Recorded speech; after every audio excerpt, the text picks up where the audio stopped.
Clear exam concept में आप सभी का स्वागत है। बीपीएससी तैयारी 2 में पूछे गए previous year question primary teacher class 1 to 5 के क्वेश्चंस को सॉल्व करेंगे, जिसमें 150 क्वेश्चन दिए गए फ्रेंड्स।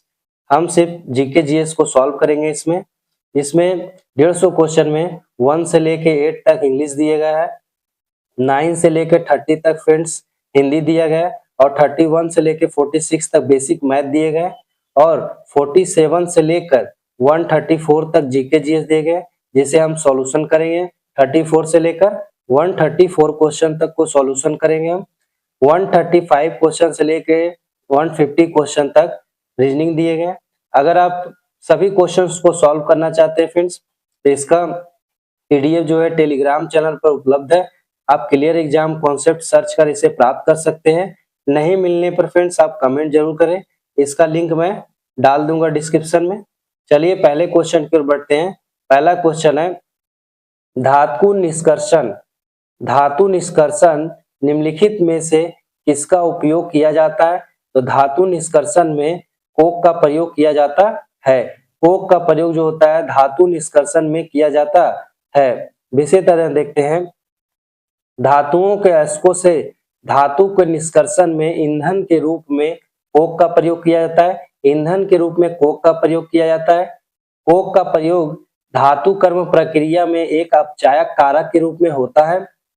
इसका उपयोग घरेलू ईंधन के रूप में होता है, तथा साथ ही साथ जल गैस और प्रोड्यूसर गैस के निर्माण में भी कोक का प्रयोग किया जाता है।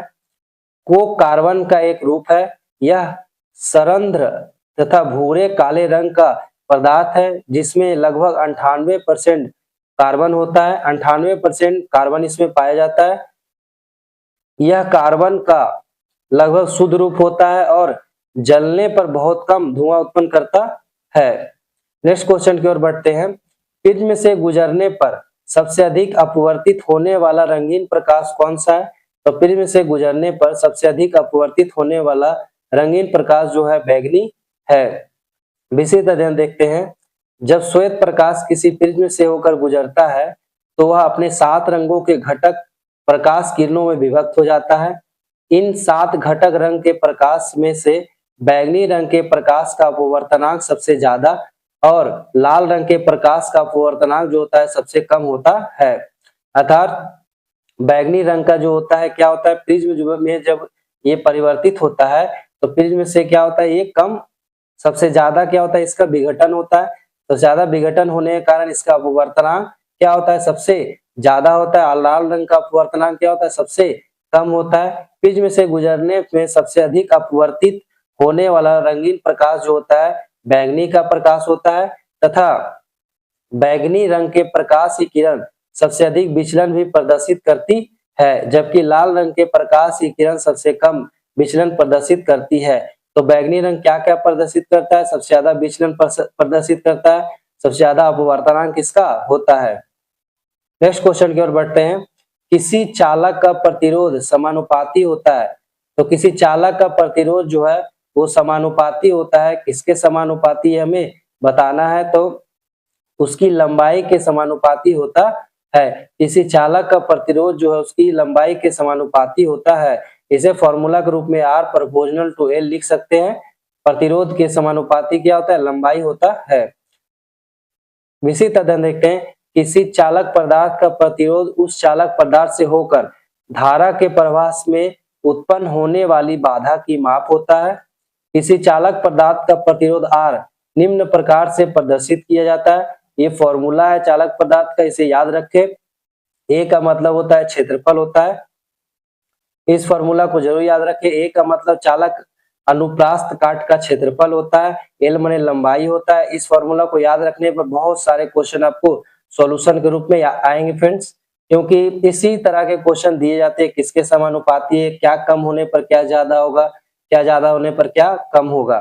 चालक का प्रतिरोध उसकी लंबाई के समानुपाती तथा अनुप्रस्थ काट के क्षेत्रफल के व्युत्क्रमानुपाती होता है, जबकि प्रतिरोध चालक के घनत्व पर निर्भर नहीं करता है। नेक्स्ट क्वेश्चन है, माचिस की डिब्बी में लगने वाली सतह पर मौजूद मुख्य जो है रासायनिक संगठक क्या है। तो जो मुख्य रासायनिक घटक जो है वो कौन सा है, तो फास्फोरस जो है मुख्य रासायनिक घटक है किस पर, तो माचिस की डिब्बी पर लगने पर मौजूद रासायनिक घटक।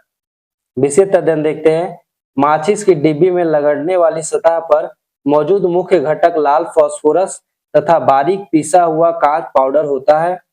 लाल फास्फोरस एक अत्यधिक प्रतिक्रियाशील और ज्वलनशील पदार्थ है।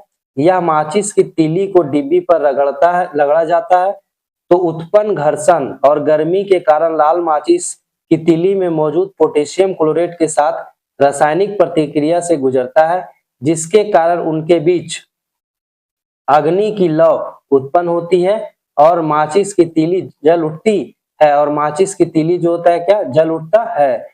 निम्नलिखित में से कौन सा अल्कोहल पेय के लिए उपयुक्त है, तो पेय के लिए उपयुक्त अल्कोहल जो है वो कौन सा है, तो हेक्सानॉल है, सॉरी एथेनॉल है। एथेनॉल का जो प्रयोग होता है किसके लिए किया जाता है, तो एल्कोहल पेय के रूप में एथेनॉल का प्रयोग किया जाता है। विशिष्ट अध्ययन देख लेते हैं, एथेनॉल निर्जल एथिल अल्कोहल, इसे एथिल अल्कोहल C2H5OH भी होता है इसका फॉर्मूला, जिसे गेहूं, मक्का, गन्ना, शक्कर आदि से उत्पादित किया जाता है। इसमें स्टार्च की मात्रा उच्च होती है।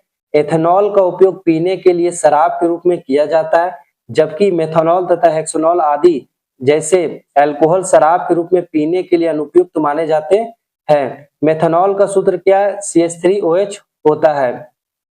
इसे कास्ट अल्कोहल या कास्ट स्पिरिट भी कहते हैं। बहुत बार पूछा जा चुका है क्वेश्चन, मेथनॉल को कास्ट स्पिरिट या कास्ट अल्कोहल भी कहते हैं। इसका फॉर्मूला क्या होता है, CH3OH होता है, क्योंकि पहले इसे लकड़ी के भंजक आसवन से प्राप्त किया जाता था। यह अत्यंत विषैला होने के कारण पीने के लिए अनुपयुक्त होता है। नेक्स्ट क्वेश्चन की ओर बढ़ते हैं, किसी ईंधन की दक्षता किसके संदर्भ में व्यक्त किया जाता है, तो किसी ईंधन की दक्षता जो होता है वो किया जाता है किसके संदर्भ में, तो ये किया जाता है उसके कैलोरी मान के संदर्भ में किया जाता है। कैलोरी मान के संदर्भ में किसी ईंधन की क्षमता की दक्षता बताया जाता है। विशिष्ट अध्ययन देख लेते हैं, किसी ईंधन की दक्षता को उसके कैलोरी मान के संदर्भ में व्यक्त किया जाता है। कोई ईंधन जितना क्षमता से अपने अंदर मौजूद रासायनिक ऊर्जा को अन्य प्रकार की ऊर्जा जैसे उष्मा या तापीय ऊर्जा में परिवर्तित करता है, वह उस ईंधन की दक्षता कहलाती है। ईंधन की दक्षता को उष्मा की उस मात्रा के रूप में मापा जाता है जो कि 1 किलोग्राम ईंधन के दहन पर उत्पन्न होती है। ईंधन की दक्षता मापने की इकाई जूल प्रति किलोग्राम होता है। नेक्स्ट क्वेश्चन है, खाने के डिब्बे पर जस्ता के बजाय टीन की परत चढ़ी होती है, क्यों, तो टीन की परत चढ़ी होती है, टीन की तुलना में जस्ता क्या अधिक प्रतिक्रियाशील है। टीन की तुलना में जस्ता अधिक क्या प्रतिक्रियाशील है, जिसके कारण टीन की परत जो होता है चढ़ा होता है, जस्ता का नहीं चढ़ा होता है। विशिष्ट अध्ययन देखते हैं, खाने के डिब्बे पर जस्ता जिंक की बजाय टीन धातु की परत चढ़ी होती है, क्योंकि जिंक जो होता है टीन की अपेक्षा अधिक प्रतिक्रियाशील होता है और यह भोजन में उपस्थित अम्लीय और क्षारीय पदार्थ के साथ अभिक्रिया करके भोजन को दूषित या जहरीला अथवा खाने के लिए अनुपयुक्त बना सकती है। यही कारण है कि टीन धातु की अभिक्रियाशीलता कम होने के कारण खाने के डिब्बे या बर्तन पर जिंक की बजाय टीन का प्रयोग किया जाता है। नेक्स्ट क्वेश्चन की ओर बढ़ते हैं, निम्नलिखित में से कौन सा पारंपरिक सिंचाई पद्धति है, तो पारंपरिक सिंचाई पद्धति जो है वो ड्रिप प्रणाली है। ड्रिप प्रणाली जो है पारंपरिक सिंचाई पद्धति नहीं है, जबकि खंडक प्रणाली क्या है, ड्रिप सिंचाई पारंपरिक सिंचाई पद्धति है। चेन पंप प्रणाली जो है पारंपरिक सिंचाई पद्धति है, और ड्रिप प्रणाली जो है क्या है, पारंपरिक सिंचाई पद्धति नहीं, आधुनिक रूप में इसका शुरुआत किया गया है। विशेष अध्ययन देखते हैं, सिंचाई पौधों को कृत्रिम रूप से पानी देने की प्रक्रिया है। सिंचाई की प्रमुख पारंपरिक एवं आधुनिक विधियां जो है निम्नवत है। पारंपरिक सिंचाई विधियां खंडक प्रणाली, चेन पंप प्रणाली, ढेकली प्रणाली, रहट या मोट प्रणाली, आधुनिक सिंचाई प्रणाली, ड्रिप सिंचाई प्रणाली, छिड़काव सिंचाई प्रणाली। अतः ड्रिप सिंचाई प्रणाली जो है पारंपरिक विधि नहीं है। जो क्वेश्चन में पूछा जा रहा था पारंपरिक सिंचाई पद्धति कौन नहीं है। नेक्स्ट क्वेश्चन है, मानव गुर्दे की कोशिका में लिंग गुणसूत्रों की संख्या होती है। तो मानव गुर्दे की कोशिका में लिंग गुणसूत्रों की संख्या जो है वो एक जोड़ा होता है। एक जोड़ा जो होता है मानव गुर्दे में लिंग कोशिका की संख्या होता है। इसी तरह देखते हैं, मनुष्यों में लिंग निर्धारण में शामिल होने वाले गुणसूत्र जो है लिंग गुणसूत्र कहलाते हैं। मानवों में आमतौर पर प्रत्येक कोशिका में 23 जोड़ी 46 गुणसूत्र होते हैं, जिनमें से 22 जोड़ी गुणसूत्र दोनों महिला तथा पुरुष में समान होते हैं, जबकि 23 जोड़े के गुणसूत्र जो होते हैं पुरुष और महिला दोनों में अलग अलग होते हैं। इनको लिंग गुणसूत्र कहा जाता है। पुरुषों में ये XY तथा महिला में ये XX होते हैं। अतः स्पष्ट है कि किसी मानव की कोशिका में उदाहरण के रूप में गुर्दे की कोशिका में एक जोड़ी में XY अथवा XX गुणसूत्र होते हैं। पुरुषों में क्या गुणसूत्र होता है तो XY, महिलाओं में क्या होता है XX होता है। कितना जोड़ी होता है 23 जोड़ी और 46 गुणसूत्र होते हैं। नेक्स्ट क्वेश्चन है, मानव कान की श्रव प्रास क्या है। तो मानव कान की श्रव प्रास जो है 20 से 20,000 हर्ट्ज के बीच है मानव श्रव की प्रास। विशिष्ट अध्ययन देखते हैं, ध्वनि एक प्रकार की तरंग है, अनुदैर्घ्य तरंग है जो कि वस्तुओं में कंपन होने से उत्पन्न होती है। जिसके ध्वनि तरंगों की आवृत्ति 20 हर्ट्ज से कम होती है उनको अवश्रव ध्वनि तरंग कहा जाता है। मानव कान इनको नहीं सुन सकता है, तो 20 हर्ट्ज से कम वाला को क्या कहते हैं अवश्रव ध्वनि कहा जाता है, जिसे मानव कान नहीं सुन सकता है। 20 से 20 हर्ट्ज के बीच में जो होता है उसे श्रव ध्वनि कहते हैं, जिसे मनुष्य जो है सुन सकता है। अर्थात मानव कान की श्रवण की प्रास जो है 20 से 20,000 आवृत्ति वाली ध्वनि होती है। 20,000 हर्ट्ज से ऊपर से आवृत्ति वाली ध्वनियां प्रस्रव कहलाती है। मानव के कान इनको सुन नहीं सकते हैं, इसके प्रति संवेदनशील नहीं होते हैं। नेक्स्ट क्वेश्चन है, नेक्स्ट क्वेश्चन की ओर बढ़ते हैं। नेक्स्ट क्वेश्चन है, निम्नलिखित में से इसमें उच्चतम ऊर्जा होती है। तो उच्चतम ऊर्जा जो होती है वो पीले प्रकाश में होती है। पीले प्रकाश में उच्चतम ऊर्जा होती है। विशिष्ट अध्ययन देखते हैं, किसी तरंग की ऊर्जा को सूत्र EHV/HCl के रूप में व्यक्त किया जाता है। E का मतलब ऊर्जा होता है, H और C का मतलब प्लंग नियतांक है, V माने आवृत्ति है, C माने क्या होता है प्रकाश होता है, L माने तरंग दैर्घ्य होता है। उपयुक्त दिए गए श्वेत प्रकाश के घटक रंगों में से नीले रंग के प्रकाश की तरंग दैर्घ्य लाल रंग के प्रकाश एवं पीले रंग के प्रकाश की तुलना में कम होती है, जो कि 450 से 420 नैनोमीटर तक होती है। अतः नीले रंग के प्रकाश की ऊर्जा उच्चतम होती है। नेक्स्ट क्वेश्चन की ओर बढ़ते हैं, पेंसिल लेड बनाने के लिए किस पदार्थ का उपयोग किया जाता है। तो पेंसिल लेड बनाने के लिए ग्रेफाइट पदार्थ का प्रयोग किया जाता है। पेंसिल लेड बनाने के लिए ग्रेफाइट प्रयोग करते हैं। स्नेहक के रूप में भी परमाणु रिएक्टरों में ग्रेफाइट का प्रयोग किया जाता है। लेड पेंसिल को बनाने के लिए ग्रेफाइट का प्रयोग किया जाता है। ग्रेफाइट कार्बन का रूप है और इसमें कमजोर सहसंयोजक बंधों द्वारा बंधी कार्बन परमाणुओं की फिसलन युक्त परतें होती है, जिसके कारण इसकी प्रकृति जो होती है कोमल होती है। इसे भारी मशीन में ठोस स्नेहक के रूप में प्रयोग किया जाता है। इसका उपयोग बैटरी इलेक्ट्रोड के रूप में भी किया जाता है। नेक्स्ट क्वेश्चन है, प्रकाश की एक किरण पर 30 डिग्री के कोण पर आपतित होती है। अभिलंब और परावर्तित के बीच का कोण कितना होगा। तो अभिलंब और परावर्तित के बीच का कोण जो होगा वो 30 डिग्री ही होगा। कितना डिग्री होगा तो 30 डिग्री ही होगा। पूछा जा रहा है कि प्रकाश की दर्पण पर 30 डिग्री के कोण पर आपतित अभिलंब और परावर्तित किरण के बीच का कोण कितना होगा। 30 डिग्री है तो आप परावर्तित और अभिलंब के बीच कितना डिग्री का कोण होगा। एक मैप अथी के थ्रू देख लेते हैं, फिगर के थ्रू।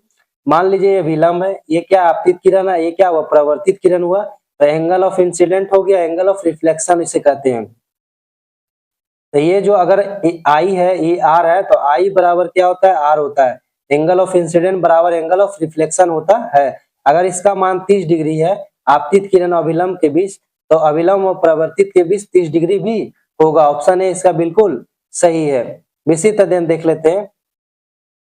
जब कोई प्रकाश किरण किसी माध्यम से चलकर किसी चिकने पॉलिशदार सतह पर आपतित होती है और अपतन के बाद परावर्तित होकर पुनः उसी माध्यम में लौट जाती है तो उसे प्रकाश का परावर्तन कहते हैं।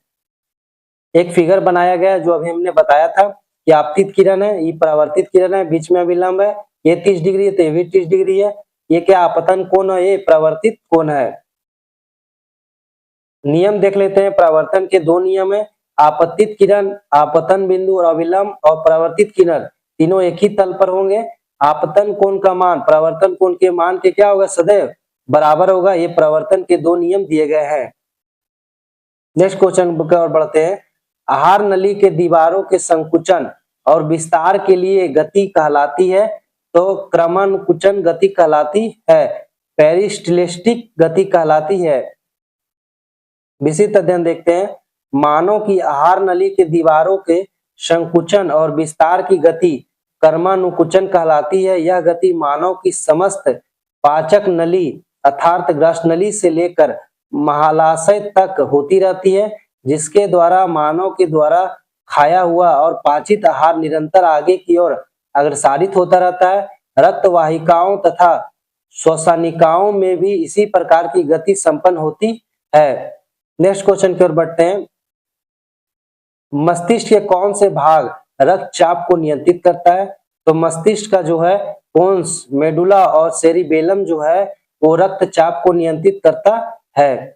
विशिष्ट अध्ययन देखते हैं। मानव मस्तिष्क का अग्रभाग पक्ष मध्य विभाजित होता है, तीन भागों में, अग्रभाग में, मध्य भाग में और पक्ष भाग में विभाजित होता है। अनु मस्तिष्क जो होता है सेरेब्रम, अपोन्स और तथा मेडुला मानव के पक्ष भाग के भाग है।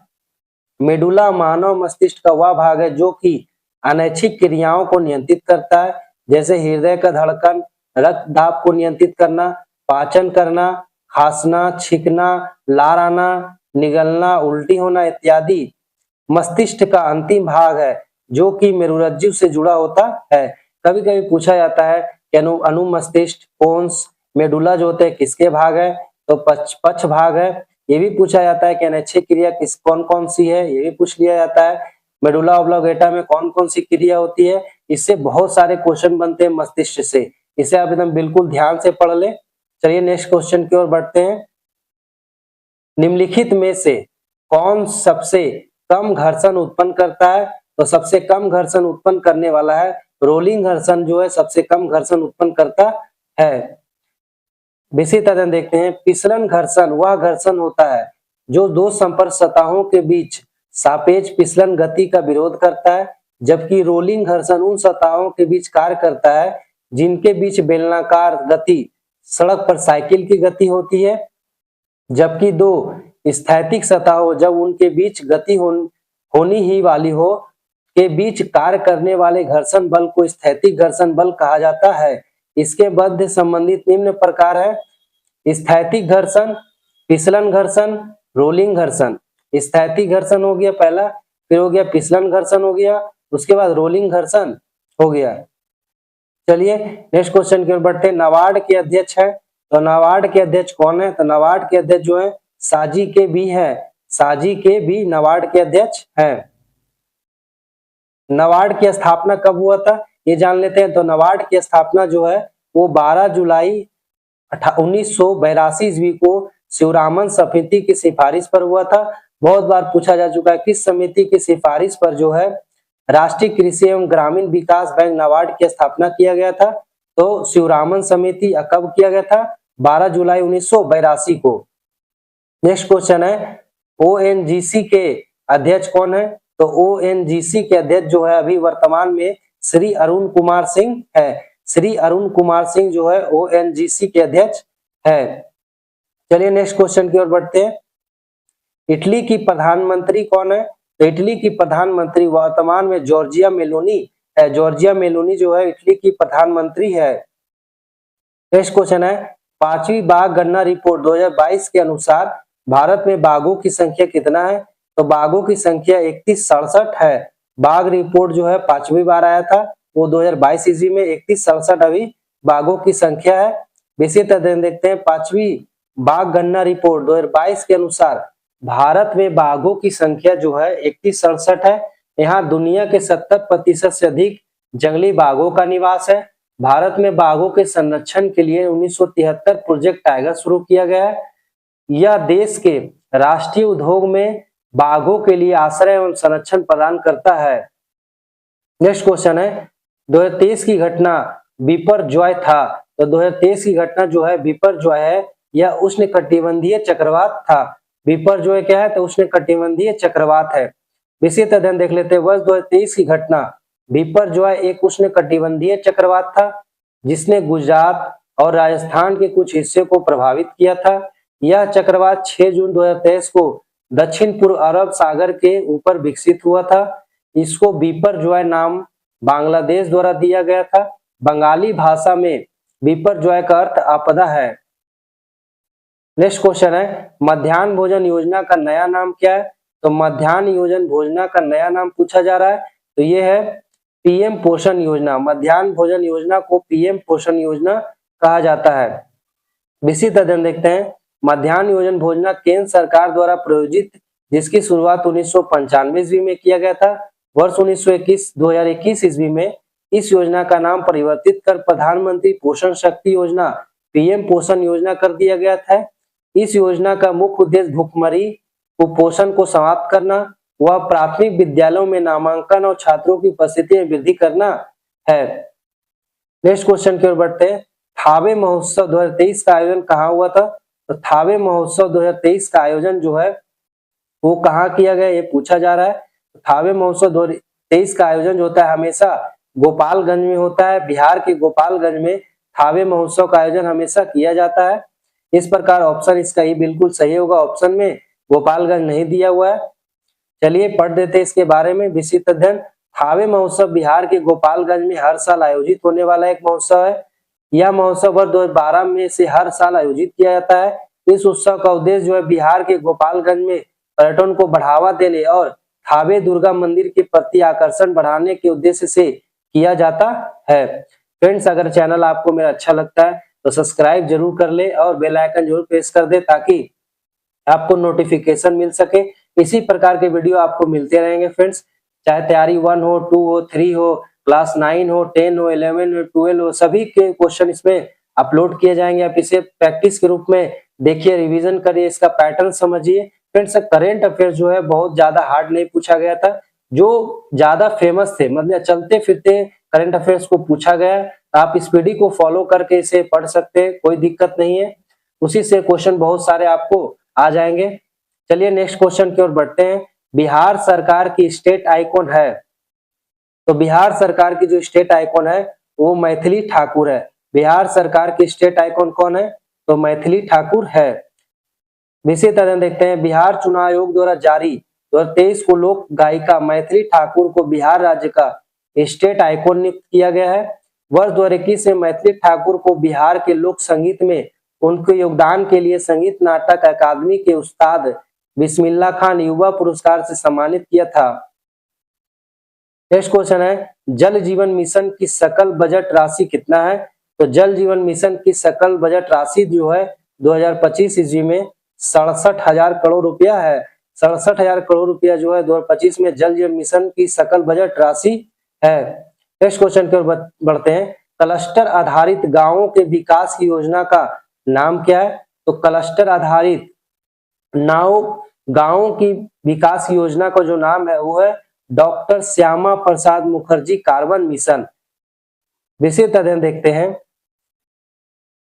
क्लस्टर आधारित गांवों के विकास योजना का नाम डॉक्टर श्यामा प्रसाद मुखर्जी रुवर्ण मिशन है। इस योजना को सितंबर 2015 में प्रस्तावित किया गया था, जिसका उद्देश्य आर्थिक, सामाजिक, वास्तविक और संरचनात्मक सुविधाओं की व्यवस्था करके समस्त ग्रामीण क्षेत्रों का विकास करना है।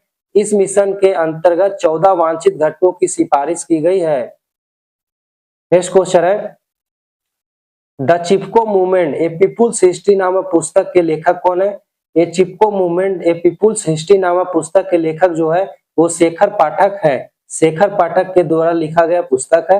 विशेष अध्ययन देख लेते हैं, the Chipko movement A people history नामक पुस्तक शेखर पाठक इतिहासकार वन संरक्षण द्वारा लिखी गई है। इस पुस्तक को वर्ष 2022 के कमला देवी चट्टोपाध्याय NIF बुक प्राइज से सम्मानित किया गया था। इस पुरस्कार में 15 लाख रुपए व एक ट्रॉफी और प्रस्तावित पत्र प्रदान किया गया है। नेक्स्ट क्वेश्चन की ओर बढ़ते हैं।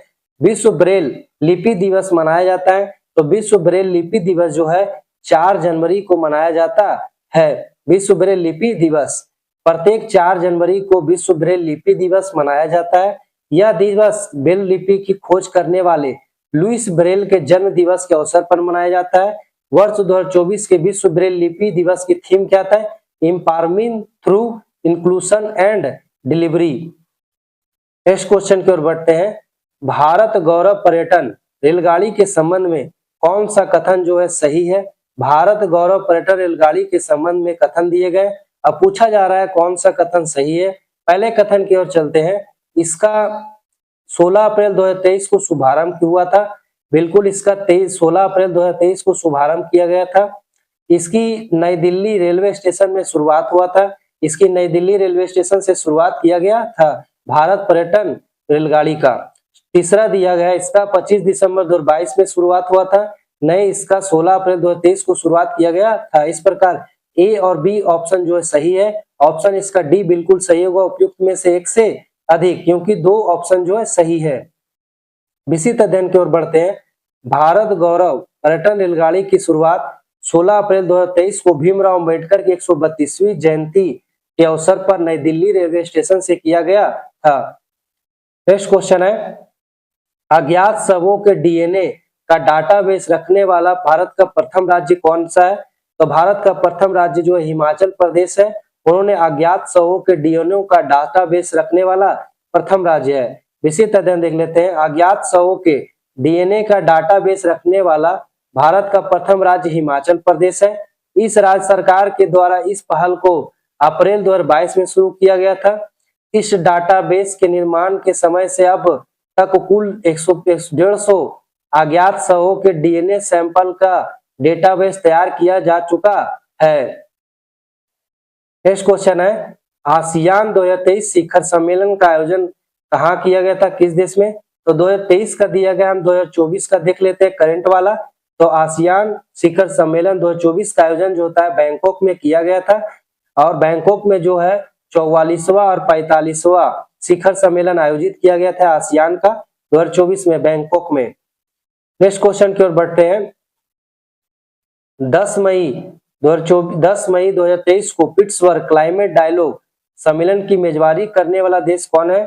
तो ये करंट अफेयर्स था। इसमें जर्मनी है। जर्मनी जो है पिट्सबर्ग क्लाइमेट डायलॉग सम्मेलन 2023 की मेजबानी किया है। नेक्स्ट क्वेश्चन है। सूर्य एक है, सूर्य एक क्या है ये पूछा जा रहा है। तो सूर्य एक जो है पीला तारा है। सूर्य क्या है? एक पीला तारा है। विशिष्ट अध्ययन देखते हैं। सूर्य एक पीला तारा है।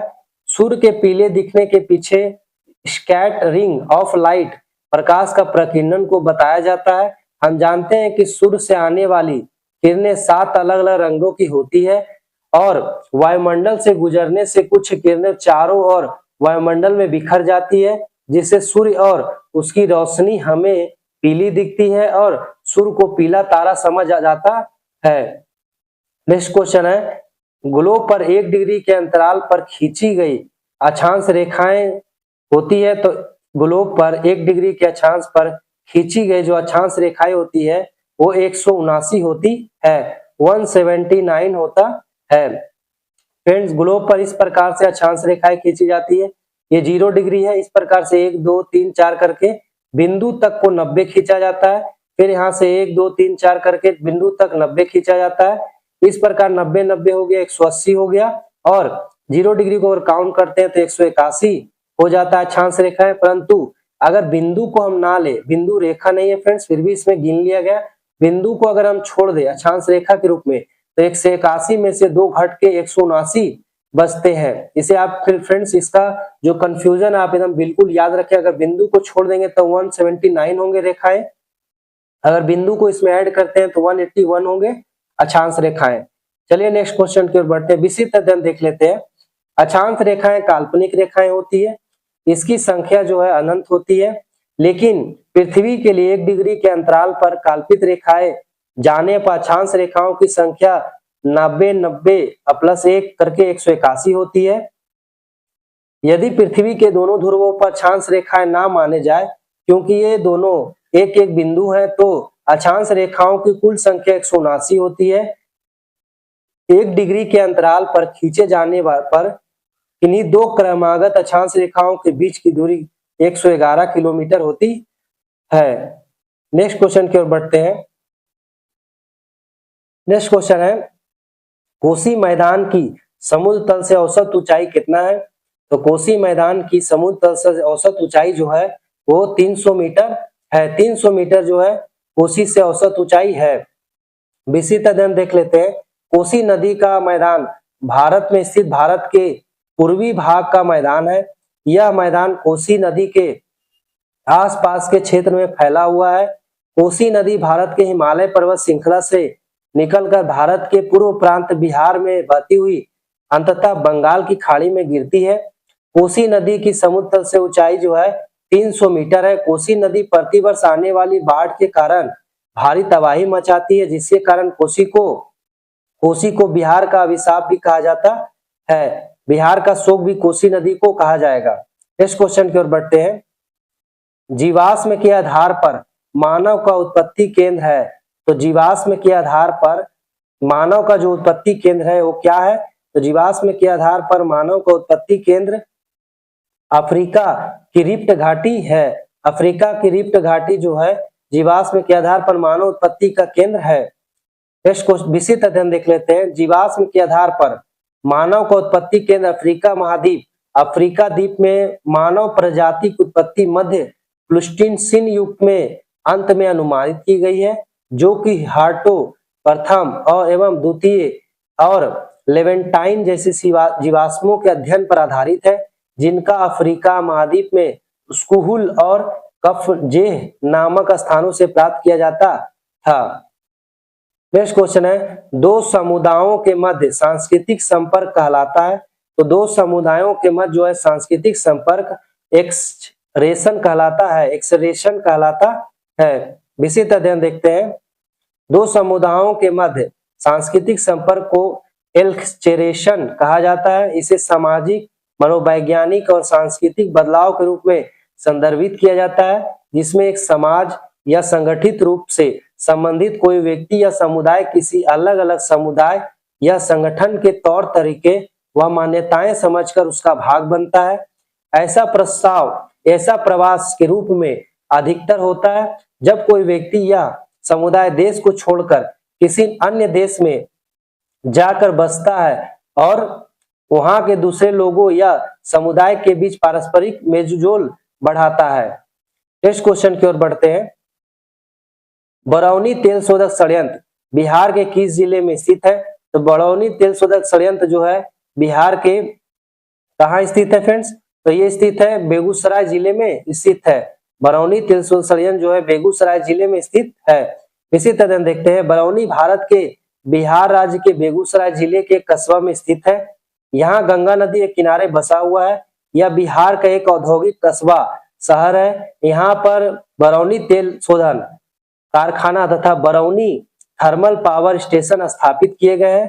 बरौनी तेल शोधक संयंत्र इंडियन ऑयल कॉर्पोरेशन लिमिटेड के अधीन कार्यरत है। यह संयंत्र रूस और रोमानिया की मदद से स्थापित किया तथा वर्ष 1964 में कार्यरत है। नेक्स्ट क्वेश्चन की ओर बढ़ते हैं। टिहरी बांध परियोजना संबंधित है। तो टिहरी बांध परियोजना जो है संबंधित है संभववादी विचारधारा से संबंधित है। टिहरी बांध परियोजना विस्तृत अध्ययन देखते हैं। टिहरी बांध परियोजना संभववादी विचारधारा से संबंधित है।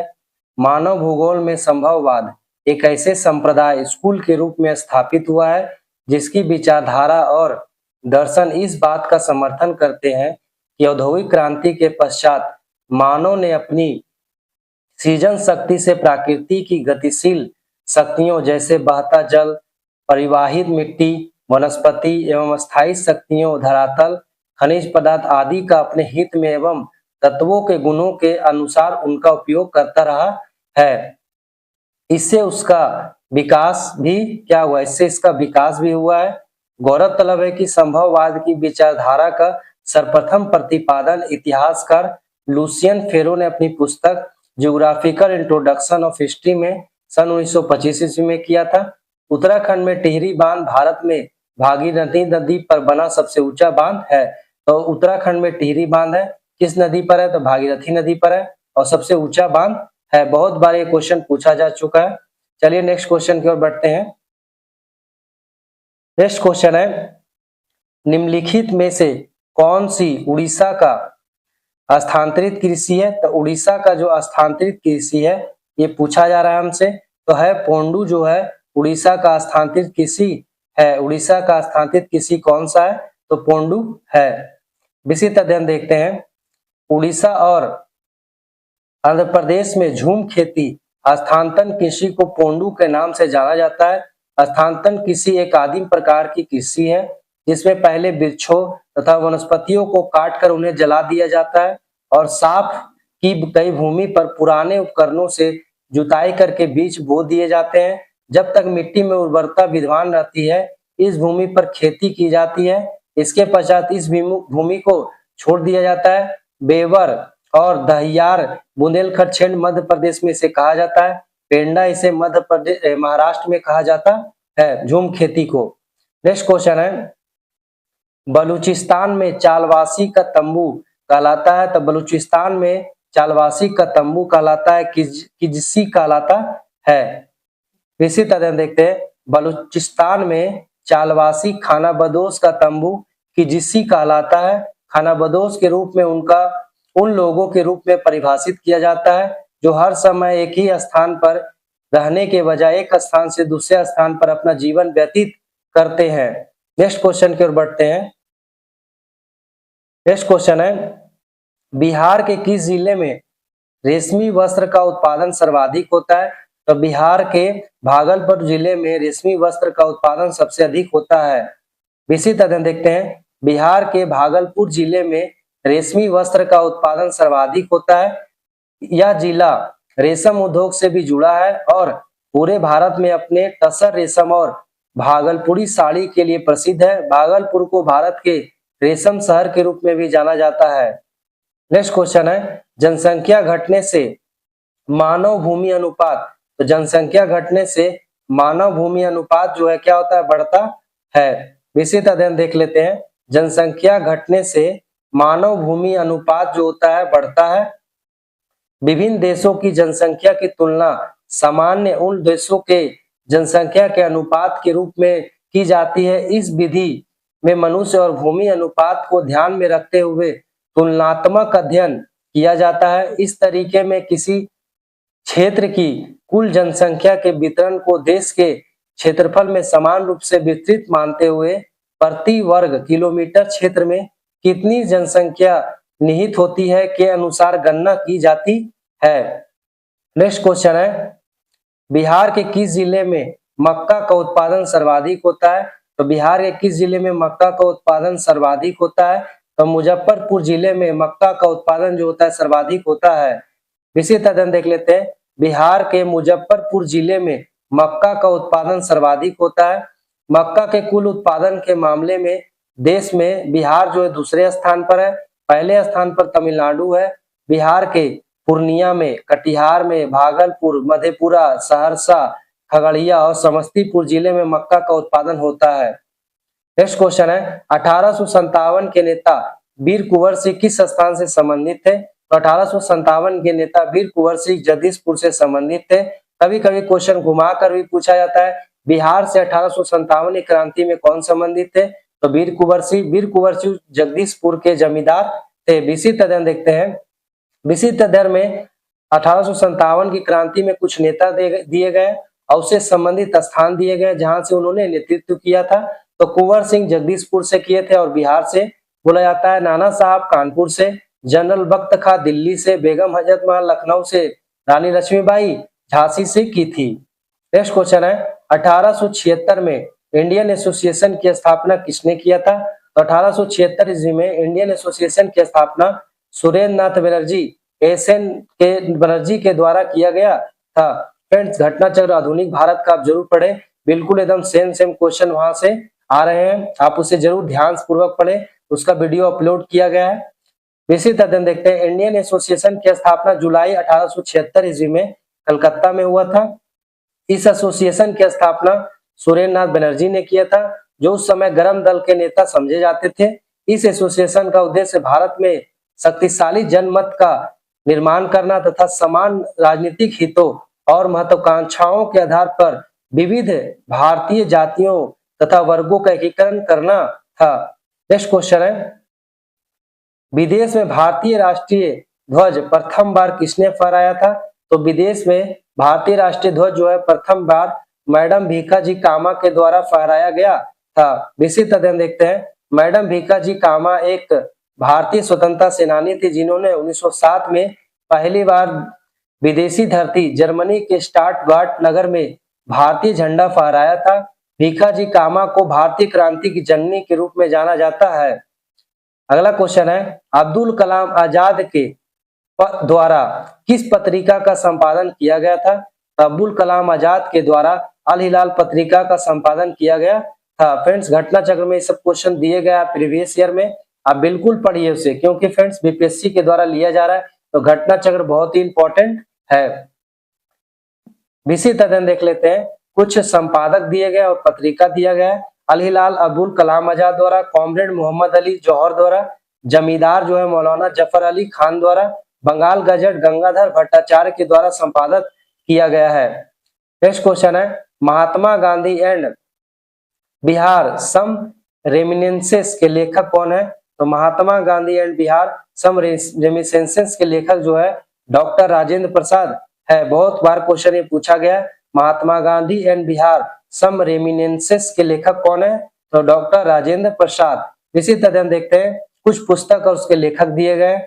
तो पहला है Mahatma Gandhi and Bihar some reminiscences, तो doctor Rajendra Prasad. Towards total revolution Jayaprakash Narayan. The discovery of India Pandit Jawaharlal Nehru. बहुत बार पूछा गया, the discovery of India Bharat की खोज, तो पंडित जवाहरलाल नेहरू। कभी कभी हिंदी भी दे दिया जाता है। मेरी 51 कविताएं अटल बिहारी वाजपेयी। नेक्स्ट क्वेश्चन है, ऑल इंडिया किसान सभा पहले अधिवेशन में कौन अध्यक्ष थे? तो ऑल इंडिया किसान सभा के पहले अधिवेशन में अध्यक्ष कौन थे? सहजानंद सरस्वती जो है अध्यक्ष थे। विशिष्ट अध्ययन देखते हैं। 1936 में कांग्रेस के लखनऊ में अधिवेशन में अखिल भारतीय किसान सभा का गठन किया गया, जिसके पहले अध्यक्ष स्वामी दयानंद सरस्वती थे। इस सभा ने एक किसान घोषणा पत्र जारी किया, जिसमें जमींदारी उन्मूलन और सभी किराएदारों के लिए अधिकारों की मांग किया गया। नेक्स्ट क्वेश्चन है, पटना महिला महाविश्वविद्यालय की स्थापना हुआ था? तो पटना महिला महाविश्वविद्यालय की स्थापना 1940 ईस्वी में किया गया था। विशिष्ट अध्ययन देखते हैं। पटना महिला विश्वविद्यालय की स्थापना 1940 ईस्वी में हुआ था।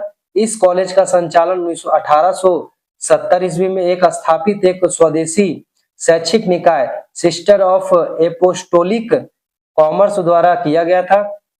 यह बिहार का पहला महिला कॉलेज है और राज्य में महिलाओं की उच्च शिक्षा का अग्रदूत था। गौरतलब है कि 1952 में यह पटना विश्वविद्यालय का एक संघटक कॉलेज बना। नेक्स्ट क्वेश्चन है, अंतिम सरकार में डॉक्टर राजेंद्र प्रसाद के पास कौन सा विभाग था? तो अंतिम सरकार में डॉक्टर राजेंद्र प्रसाद के पास खाद्य एवं कृषि विभाग था। विशिष्ट अध्ययन देख लेते हैं।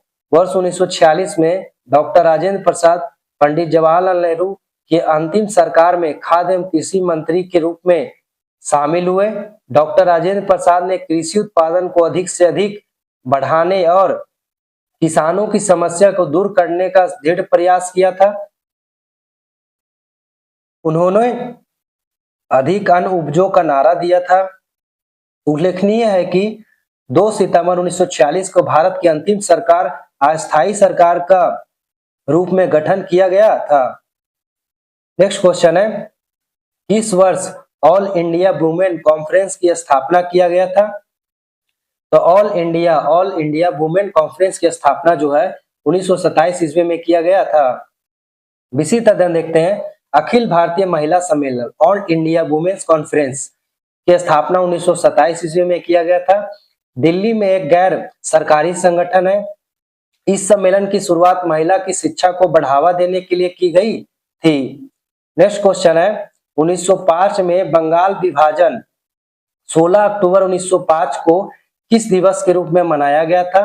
तो बंगाल विभाजन जो है 1905 ईस्वी में 16 अक्टूबर को मनाया गया था। इसके रूप में शोक दिवस के रूप में मनाया गया था। शोक दिवस के रूप में 16 अक्टूबर 1905 को बंगाल विभाजन मनाया गया था। विशिष्ट अध्ययन देखते हैं। बंगाल विभाजन 16 अक्टूबर 1905 को शोक दिवस के रूप में मनाया गया था। इस दिन हिंदू मुस्लिम ने एक दूसरे को राखी बांधकर अपनी एकता दिखाई। बंगाल का विभाजन बंगाल के पूर्वी भागों को शेष बंगाल से अलग करने का निर्णय था।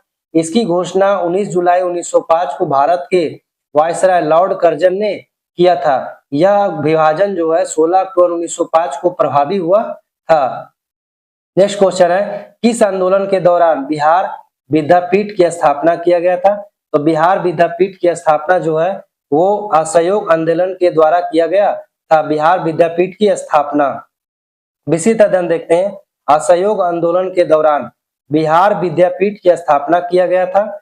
बिहार की राजधानी पटना गंगा नदी के किनारे स्थित है। बिहार विद्यापीठ की स्थापना राष्ट्रपिता महात्मा गांधी के आम जनता के चंदे से 6 फरवरी 1921 ईस्वी में किया गया था। गांधी जी की ने ब्रिटिश सरकार के खिलाफ 1 अगस्त 1920 को असहयोग आंदोलन शुरू किया जो फरवरी 1922 तक चला था। नेक्स्ट क्वेश्चन की ओर बढ़ते हैं। 1917 में चंपारण आने का निमंत्रण महात्मा गांधी को किसने दिया था? तो चंपारण आने का निमंत्रण महात्मा गांधी को राजकुमार शुक्ल के द्वारा दिया गया था।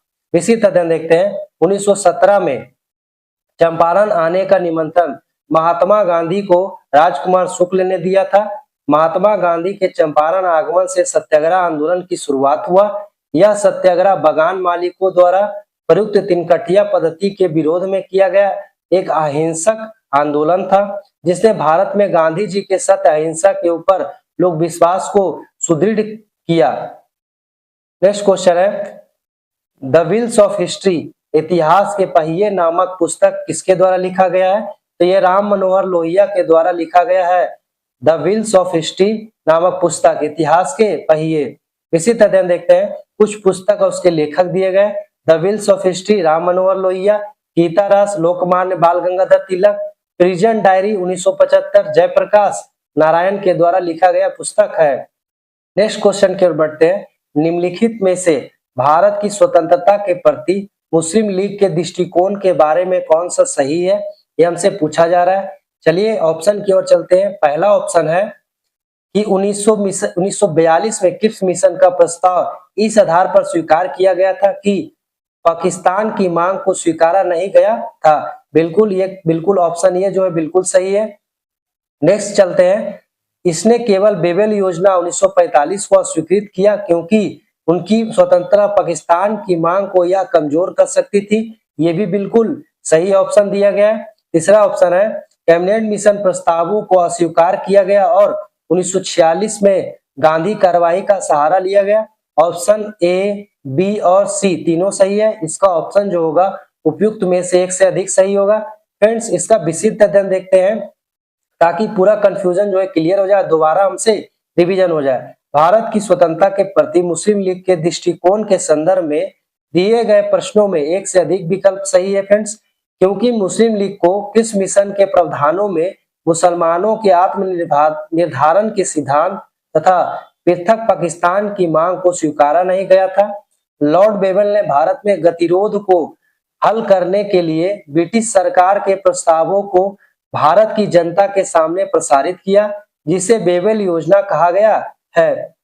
मुस्लिम लीग ने बेबल योजना 1975 को अस्वीकार किया क्योंकि उनकी स्वतंत्रता पाकिस्तान की मांग कमजोर थी। 1946 में मुस्लिम लीग ने कैबिनेट मिशन के प्रस्तावों को भी अस्वीकार किया तथा इसे खुद अलग कर दिया और 1946 में सीधी कार्रवाई का सहारा लिया गया, जिसके बाद देश भर में दंगे शुरू हो गए। नेक्स्ट क्वेश्चन की ओर बढ़ते हैं। नेक्स्ट क्वेश्चन है निम्नलिखित के बारे में भारत में मूल अधिकारों के बारे में सही है ये हमसे पूछा जा रहा है। तो पहला है वे संवैधानिक सर्वोच्च तथा विधायिका की सत्ता के मध्य संतुलन की अद्वितीय घोषणा है, बिल्कुल सही है, ये बिल्कुल सही है। दूसरा है वे लोगों के अधिकारों तथा देश की सुरक्षा के मध्य संतुलन निर्माण करते हैं, ये भी बिल्कुल सही है। तीसरा है कि वे न केवल राजनीतिक एवं कानूनी समता बल्कि सामाजिक समता का निर्णय करते हैं, ये भी बिल्कुल सही है। इस प्रकार ऑप्शन एक से अधिक उपयुक्त में से एक से अधिक ऑप्शन डी जो है सही होगा, क्योंकि इसमें ऑप्शन जो है ए बी सी तीनों सही है। आइए एक विस्तृत अध्ययन एक बार देख लेते हैं। भारत में मूल अधिकारों के बारे में दिए गए प्रश्नों में एक से अधिक सही है, क्योंकि भारतीय संविधान के अनुच्छेद 14 से 32 के तहत भारतीय नागरिकों को 6 मौलिक अधिकार दिए गए। सामान्य कानूनी अधिकारों के विस्तृत मौलिक अधिकारों को देश के संविधान द्वारा गारंटी एवं सुरक्षा प्रदान की गई है। ये संवैधानिक सर्वोच्चता तथा विधायिका की सत्ता के मध्य संतुलन की अद्वितीय घोषणा है। ये न केवल राजनीतिक एवं कानूनी समानता बल्कि सामाजिक समानता का निर्णय करते हैं। नेक्स्ट क्वेश्चन है अपराधों की दोष सिद्धि के संबंध में भारत के वर्ष के अंतर्गत निम्नलिखित में से कौन सा कथन सही है, यह हमें बताना है।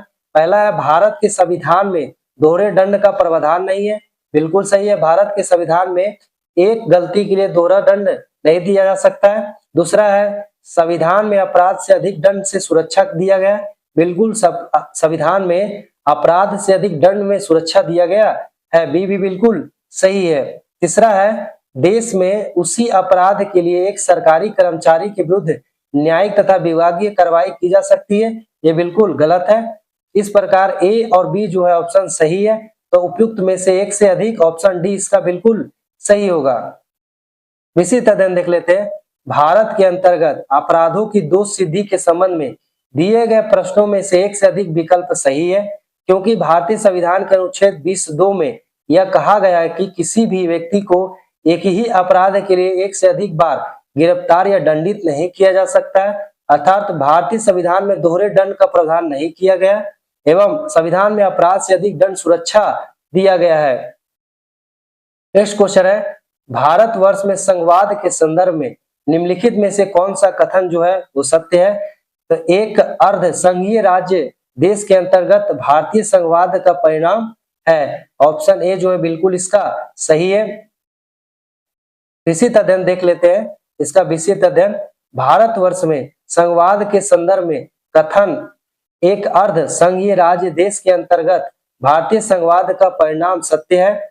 संघवाद सरकार की एक प्रणाली है जिसमें सत्ता केंद्रीय प्राधिकरण और देश की विभिन्न घटक इकाइयों के बीच विभाजित होती है। उल्लेखनीय है कि 1919 के अधिनियम ने डायरेक्टरी की शुरुआत की है, जिसे ब्रिटिश भारत में संघवाद की दिशा में पहला कदम माना जाता है।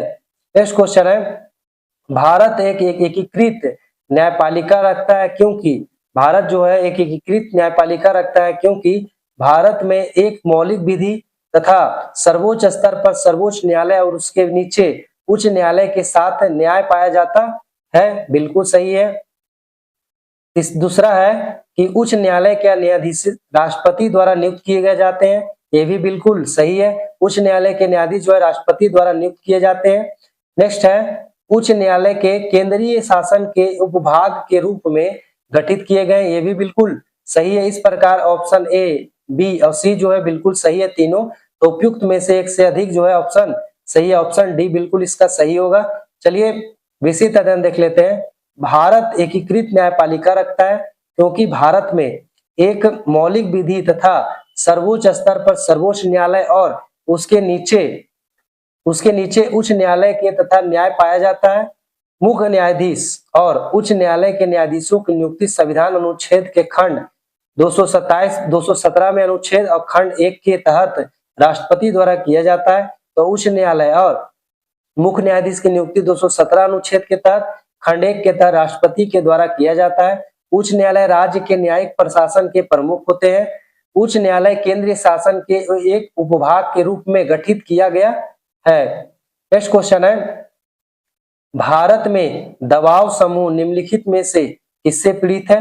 तो भारत में जो दबाव समूह है वो संस्कृति से पीड़ित है, विचारधारा में प्रतिबद्धता की कमी से पीड़ित है देश के राजनीतिक में स्वयं भूमिका की कमी से पीड़ित है। इस प्रकार ऑप्शन ए बी सी तीनों जो है सही है और ऑप्शन इसका डी बिल्कुल सही होगा। चलिए विशिष्ट अध्ययन देख लेते हैं। भारत में दबाव समूह के संदर्भ में दिए गए प्रश्नों में एक से अधिक विकल्प सही है, क्योंकि ये समूह जो है एक सांस्कृतिक संदर्भ में कार्य करते हैं। यहाँ पारंपरिक मानदंड आधुनिक आकांक्षाओं के रूप में मिलते हैं। अधिकांश दबाव समूहों का स्वतः अस्तित्व नहीं होता है, वे बिना अस्तित्व के हैं और उनमें प्रतिबद्धता की कमी उनकी वफादारी राजनीतिक स्थितियों के साथ बदल जाती है, जिससे समाज के कल्याण को खतरा है। जिससे क्या है, समाज के कल्याण को खतरा है। वे कई बार हिंसा जैसे असंवैधानिक तरीकों का सहारा लेते हैं। 1967 में पश्चिम बंगाल में शुरू हुआ नक्सली आंदोलन इसका एक उदाहरण है। उल्लेखनीय है कि दबाव समूह उन लोगों का एक समूह है जो अपने समान हितों को बढ़ावा देते हैं और उनकी रक्षा करने के लिए सक्रिय रूप से संगठित होते हैं। दबाव समूहों के सबसे घनिष्ठ एवं उलझे हुए संबंध राजनीतिक दलों से होते हैं। ये वर्ग राजनीतिक दलों के माध्यम से अपने हितों की रक्षा करते हैं। नेक्स्ट क्वेश्चन की ओर बढ़ते हैं। चुप रहने की स्वतंत्रता भारत में किस प्रकार का अधिकार है?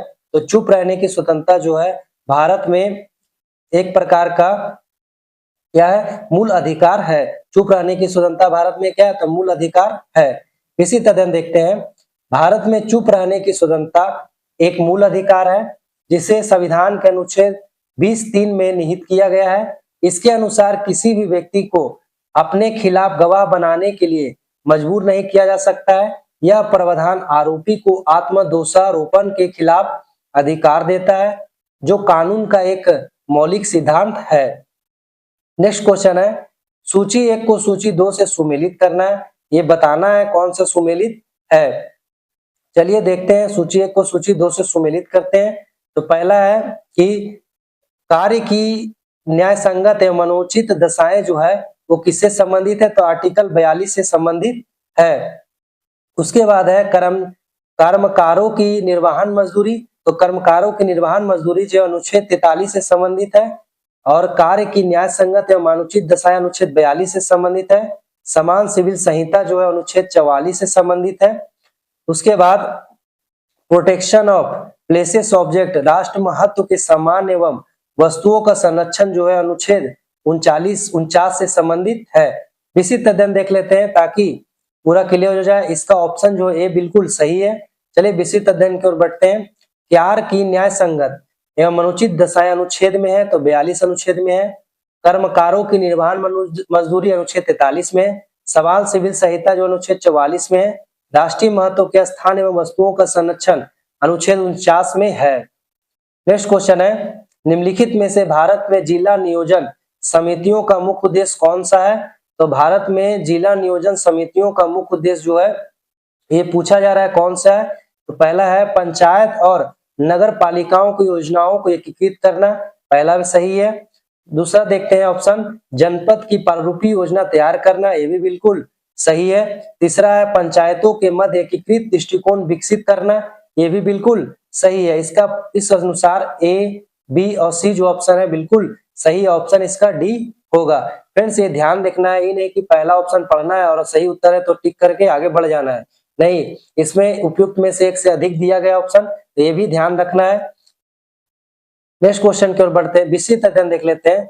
भारत में जिला नियोजन समितियों के मुख्य उद्देश्य के संदर्भ में दिए गए प्रश्न है जिसमें एक से अधिक विकल्प सही है, क्योंकि जिले में पंचायत तथा नगर पालिका द्वारा तैयार की गई योजनाओं को समेकित करने तथा संपूर्ण जिले के लिए विकास योजना का प्रारूप तैयार करने के लिए किसी राजस्व जिले या राजस्व जिले के किसी समूह ग्रुप तथा उसके भाग जो एक ही जिला पंचायत में है के लिए एक जिला योजना समिति का गठन किया जाता है। इसके तहत सरकार जिले में जिला परिषद, ग्राम पंचायत, नगर परिषद और नगर निगम द्वारा तैयार की गई योजना है समेकित करने और पूरे जिले के लिए एक मसौदा विकास योजना तैयार करती है, जिसे पंचायतों के मध्य एकीकृत दृष्टिकोण विकसित करने में सहायता मिलती है।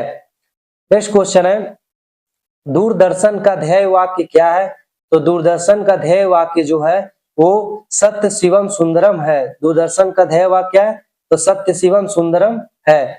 इसी तरह देख लेते हैं, दूरदर्शन का ध्येय वाक्य सत्य शिवम सुंदरम है। इसका अर्थ है सत्य ही शिव, सत्य ही सुंदर, सुंदर ही सत्य। अर्थात जो ईश्वर है वह सत्य है, जो सत्य है वही सुंदर है, जो सुंदर है वही ईश्वर है। यह वाक्य कठोपनिषद से लिया गया है। नेक्स्ट क्वेश्चन है, भगवान महावीर वन्य जीव अभ्यारण्य कहाँ स्थित है? तो भगवान महावीर वन्य जीव अभ्यारण्य जो है गोवा में स्थित है। इसी तरह देख लेते हैं, भगवान वन्य महावीर जो है कहाँ स्थित है? तो गोवा में स्थित है। सरिस्का कहाँ स्थित है? तो राजस्थान में स्थित है। ऊनो वन्य जीव अभ्यारण्य कहाँ स्थित है? तो मध्य प्रदेश में स्थित है। नेक्स्ट क्वेश्चन की ओर बढ़ते हैं। नेक्स्ट क्वेश्चन है, दीनदयाल उपाध्याय प्रसिद्ध है। तो दीनदयाल उपाध्याय जो है एकात्मक मानववाद के लिए प्रसिद्ध है। दीनदयाल उपाध्याय किस लिए प्रसिद्ध है? तो एकात्मक मानववाद के लिए प्रसिद्ध है। विशिष्ट अध्ययन देख लेते हैं, पंडित दीनदयाल उपाध्याय एकात्म मानववाद के लिए प्रसिद्ध है। वह एक दार्शनिक, समाजशास्त्री, अर्थशास्त्री एवं राजनीतिज्ञ थे। उनके द्वारा प्रस्तुत दर्शन एकात्म मानववाद का उद्देश्य एक ऐसा स्वदेशी सामाजिक आर्थिक मॉडल प्रस्तुत करना था जिसमें विकास के केंद्र में मानव हो। इसका जन्म सितंबर 1916 में 16 को उत्तर प्रदेश के मथुरा जिले के नगला चंद्रभान ग्राम में हुआ था। नेक्स्ट क्वेश्चन है, खुदाई खिदमतगार आंदोलन का नेतृत्व किसने किया था? तो खुदाई खिदमतगार आंदोलन का नेतृत्व जो है वो खान अब्दुल गफ्फार खान के द्वारा किया गया था। विशिष्ट अध्ययन देखते हैं, खुदाई खिदमतगार आंदोलन उत्तर पश्चिम सीमांत प्रांत में पश्तून स्वतंत्रता सेनानी अब्दुल गफ्फार खान के नेतृत्व में भारतीय उपमहाद्वीप पर ब्रिटिश कब्जे के खिलाफ एक अहिंसक आंदोलन तथा यह आंदोलन गांधी जी के अहिंसक आंदोलन से प्रेरित था। खुदाई खिदमतगार आंदोलन की शुरुआत 1929 ईस्वी में की गई थी। फ्रेंड्स, अगर चैनल आपको अच्छा लगता है तो सब्सक्राइब जरूर कर ले, आप बेल आइकन जरूर प्रेस कर दे फ्रेंड्स, ताकि आपको नोटिफिकेशन मिल सके। फ्रेंड्स, बिहार एसएससी तैयारी फॉर स्टेट का तैयारी किया जा रहा है। आप चाहे तो ग्रुप में जुड़ सकते हैं सर्च करके, या कमेंट कर सकते हैं। ग्रुप में जुड़ना बिल्कुल फ्री है फ्रेंड्स, कोई इसमें पैसा नहीं लगेगा। आप अच्छे से तैयारी कर सकते हैं ग्रुप में जुड़कर। और भी है 100 बच्चे लगभग जुड़े हुए हैं। चलिए नेक्स्ट क्वेश्चन की ओर बढ़ते हैं। जनजातीय गौरव दिवस शुरू किया गया है। तो जनजातीय गौरव दिवस जो है 15 नवंबर 2021 ईस्वी को शुरू किया गया था। विशिष्ट अध्ययन देखते हैं, जनजातीय गौरव दिवस 15 नवंबर 2021 को शुरू किया गया। केंद्रीय मंत्रिमंडल ने इस दिन भारत की आजादी के 75 साल पूरे होने के जश्न के हिस्से के रूप में बहादुर आदिवासी स्वतंत्रता सेनानियों को सम्मानित करने हेतु 15 नवंबर को जनजातीय गौरव दिवस के रूप में मंजूरी दी। नेक्स्ट क्वेश्चन है, कौन सा राज्य सर्वाधिक बाजरा उत्पादित करता है? तो सर्वाधिक बाजरा जो उत्पादित करता है राजस्थान। राजस्थान जो है सर्वाधिक बाजरा उत्पादित करने वाला राज्य है। भारत का राजस्थान राज्य सर्वाधिक बाजरा उत्पादित करता है। देश के कुल बाजरा उत्पादन में से राजस्थान कुल उत्पादन का 28.6% उत्पादित करता है। बाजरा का उत्पादन लगभग देश के सभी राज्यों में किया जाता है, लेकिन देश के सिर्फ 7 राज्य क्रमशः राजस्थान, कर्नाटक, महाराष्ट्र, उत्तर प्रदेश, हरियाणा, गुजरात, मध्य प्रदेश 85% बाजरे का उत्पादन करते हैं। बाजरा एक ऐसी फसल है जिसे मानव एवं पशु दोनों के लिए उगाया जाता है। नेक्स्ट क्वेश्चन है, सेल जिनमें जीवाश्म पाए जाते हैं। तो सेल जिनमें जीवाश्म पाए जाते हैं अवसादी सेल है। सेल जिसमें जीवाश्म पाए जाते हैं अवसादी सेल है। विशिष्ट अध्ययन देखते हैं, चट्टानों के चूर्ण होकर नीचे जमा होते जाने से ही अवसाद सेल का निर्माण होता है। इससे पेट्रोलियम निकाला जाता है अवसादी सेल से। इसकी रचना परतों के रूप में होने के कारण इसे परतदार सेल भी कहते हैं। अधिकतर जीवाश्म एवं खनिज तेल इसी प्रकार के चट्टानों में पाए जाते हैं। संपूर्ण भूपृष्ठ का लगभग 75% भाग अवसादी सेलों का विस्तार है। नेक्स्ट क्वेश्चन है, चाप झील ऑक्सबो झील पाया जाता है। तो चाप झील या ऑक्सबो झील जो है वो नदी घाटियों में पाया जाता है। विशिष्ट अध्ययन देखते हैं, चाप झील नदी घाटियों में पाई जाती है। मैदानी भागों में प्रवेश करने के उपरांत नदी क्षैतिज अपर्दन के कारण कई घुमावदार मोड़ों से होकर प्रवाहित होती है। ये मोड़ नदी विसर्प कहे जाते हैं। इन घुमावदार मोड़ों के विकसित होने के उपरांत नदी अपने विसर्प को छोड़कर सीधे मार्ग से प्रवाहित होती है। इन विसर्पों में जल भर जाने से निर्मित झील को गोखुर झील या चापाकार झील कहते हैं। विश्व जल दिवस मनाया जाता है, तो विश्व जल दिवस जो होता है 22 मार्च को मनाया जाता है। 22 मार्च को विश्व जल दिवस मनाया जाता है। विस्तृत अध्ययन देखते हैं। विश्व जल दिवस जो होता है 22 मार्च को मनाया जाता है। जल के महत्व को उजागर करने हेतु प्रतिवर्ष इस दिवस को मनाया जाता है। इस अंतर्राष्ट्रीय दिवस का विचार सर्वप्रथम वर्ष 1992 में प्रस्तुत किया गया था। पहली बार इसे साल 1993 में मनाया गया था। वर्ष 2023 में विश्व जल दिवस का थीम क्या था? जल और स्वच्छता संकट को हल करने में परिवर्तन या तेजी लाना। नेक्स्ट क्वेश्चन की ओर बढ़ते हैं। नेक्स्ट क्वेश्चन है, एक सिंह युक्त गैंडा का गृह राज्य है। एक सिंह युक्त गैंडा का गृह राज्य जो है ये हमें बताना है। तो असम जो है एक सिंह युक्त गैंडा का गृह राज्य है, अर्थात एक सिंह वाला गैंडा जो होता है असम में मिलता है। विस्तृत अध्ययन देखते हैं। एक सिंह वाला गैंडा भारतीय गैंडा राइनो प्रजाति में सबसे बड़ा है। इसका प्रमुख गृह राज्य असम है। एक सिंह वाले गैंडे की पहचान एकल सिंह, एकल काले सिंह और त्वचा की सिलवटों के साथ भूरे भूरे रंग में होती है। काजीरंगा राष्ट्रीय उद्यान असम एक सिंह वाले गैंडे के लिए प्रसिद्ध है। इसे IUCN की लाल सूची में असुरक्षित के रूप में सूचीबद्ध किया गया है। नेक्स्ट क्वेश्चन की ओर बढ़ते हैं। बॉक्साइट का सर्वाधिक उत्पादक है, तो बॉक्साइट का सर्वाधिक उत्पादक जो है ऑस्ट्रेलिया है। फ्रेंड्स, साइंस के बहुत सारे क्वेश्चन, लगभग 1500 क्वेश्चन हमने कराया है, आप उससे जरूर देखिए। 1 to 5 के लिए तो फ्रेंड्स बहुत ही इंपॉर्टेंट है। 9, 10 के लिए फ्रेंड्स उसमें जितने भी 50 नंबर के या 40 नंबर के जो क्वेश्चन पूछे जाएंगे, उसमें जो हिंदी पूछे जाएंगे, इंग्लिश पूछे जाएंगे और जो जीके जीएस पूछे जाएंगे मिलाकर, उसके लिए बहुत ज्यादा इंपॉर्टेंट है फ्रेंड्स। स्टेट के लिए जो 50 नंबर मार्क्स पूछे जाएंगे उसके लिए बहुत ज्यादा इंपॉर्टेंट है। देखिए फ्रेंड्स, बॉक्साइट का सर्वाधिक उत्पादन कहाँ है? तो ऑस्ट्रेलिया में। और इसके सबसे ज्यादा अयस्क कहाँ मिलता है? इससे अयस्क होता है तो एल्युमिनियम का अयस्क जो है क्या है? बॉक्साइट है। विशेष अध्ययन देखते हैं। ऑस्ट्रेलिया विश्व का सबसे बड़ा बॉक्साइट उत्पादक, चीन बॉक्साइट का दूसरा बड़ा उत्पादक। बॉक्साइट एल्युमिनियम और कैल्शियम का अयस्क होता है। बॉक्साइट एक औषधि चट्टान है। उल्लेखनीय कि उड़ीसा जो है भारत का सबसे बड़ा बॉक्साइट उत्पादक राज्य है। फ्रेंड्स, बिहार में प्रथम, भारत में प्रथम, ये सब जो है ना बहुत ज्यादा क्वेश्चन पूछे गए फ्रेंड्स, क्योंकि अब इकोनॉमिक सर्वे आया है, इससे पूछे जाएंगे, बजट आया है उससे पूछे जाएंगे, इसीलिए आप इसे अच्छे तरीके से पढ़िए। कमेंट जरूर कर दीजिए फ्रेंड्स। अगर आपको इकोनॉमिक सर्वे या बजट का नोट्स चाहिए तो इसका PDF जो होता है टेलीग्राम चैनल पर मिल जाएगा आपको। फ्रेंड्स, अगर नहीं मिलता है टेलीग्राम चैनल पर, आप हमें कमेंट करके जरूर बताइए, उसका लिंक मैं दे दूंगा। नेक्स्ट क्वेश्चन है, सुनहरा रेशा से अभिप्राय क्या है? तो सुनहरा रेशा से अभिप्राय है पटसन से। पटसन को सुनहरा अभिरेशा कहा जाता है। विस्तृत अध्ययन देखते हैं। सुनहरा रेशा या गोल्ड फाइबर का अभिप्राय पटसन से है। सबसे सस्ता प्राकृतिक रेशा होने के कारण जूट को सुनहरा रेशा से विकृत किया जाता है। पश्चिम बंगाल भारत का सबसे बड़ा जूट उत्पादक राज्य है। नेक्स्ट क्वेश्चन है, जनसंख्या में परिवर्तन के 3 मुख्य कारक कौन कौन से? तो जनसंख्या में परिवर्तन के 3 मुख्य कारक है, जन्म है, मृत्यु है, प्रवास है।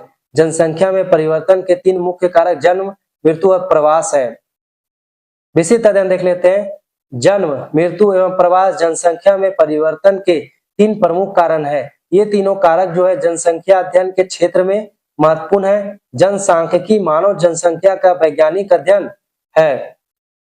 नेक्स्ट क्वेश्चन है, मानव गतिविधि के कारण पर्यावरण में प्रतिकूल परिवर्तन कहलाता है। तो मानव गतिविधियों के कारण पर्यावरण में प्रतिकूल परिवर्तन क्या कहलाता है? तो पारिस्थितिकी क्षरण कहलाता है। पारिस्थितिकी क्षरण कहलाता है।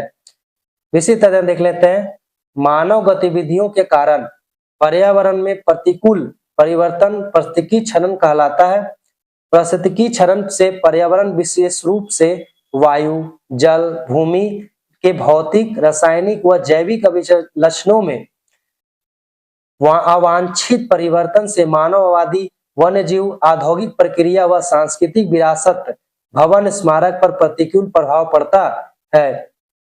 नेक्स्ट क्वेश्चन है, काले फेफड़े का रोग संबंधित है, तो काले फेफड़े का रोग जो है वो कोयला खनिकों से संबंधित है। काले फेफड़े का रोग कोयला खान में कार्य करने वाले व्यक्तियों को होता है फ्रेंड्स।